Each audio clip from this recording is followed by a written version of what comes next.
We will use our books to follow along. Problem number 1 reads, complete the model to find the quotient for 1,410. 1,410 divided by 6. And what we have a 6 over here, and we start off with a 200 over here, and we have 1,200. And so we're asking ourselves, 6 times what number down on this side gives us 1,410. So far we have 6 times 200 gives us 1,200. We know we need, let's see, how many more? We know definitely we need 180 more, and I choose that because I know an easy multiple of 6 that I can use to get 180. Okay, so if we have 180 more, that would put us at 380, which means we're still missing how many to get back to 1,410? That would mean we're missing 30.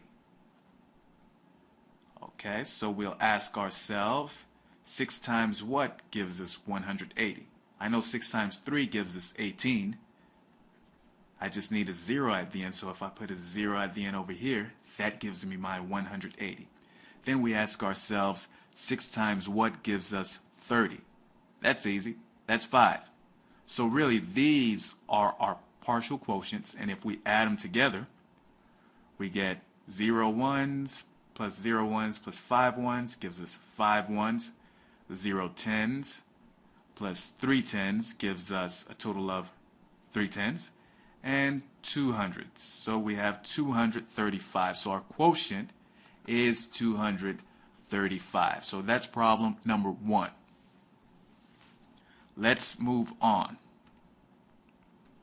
Problem number 2, again, it says complete the model to find the quotient for 2,816 divided by 8. So 2,816 divided by 8, what we have is 8. And we have 300 over here. We have 2,400. So we want to know what all the numbers on this side sum up to be. So far we know 8 times 300 gives us 2,400. But we're still not at that 2,816. I know definitely I need 400 more, and after that, that will be an additional 16. That will give me a total of 2,816. That's what I'm looking at right here. So now I ask myself, 8 times what gives me 400? Well, I know 8 times 5 gives me 40, but I need an additional 0 at the end, so it has to be 8 times 50. Now I ask myself, 8 times what gives me 16? That's 2. 2 times 8 is 16. So all I have to do is add 300 plus 50 plus 2. And this one was super easy. We have 0 ones plus 0 ones plus 2 ones gives me 2.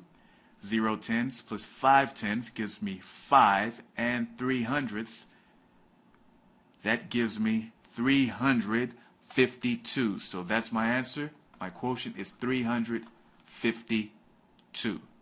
So those are your hints. You can use those to solve problems number 3, 4, and 5. Let's get started.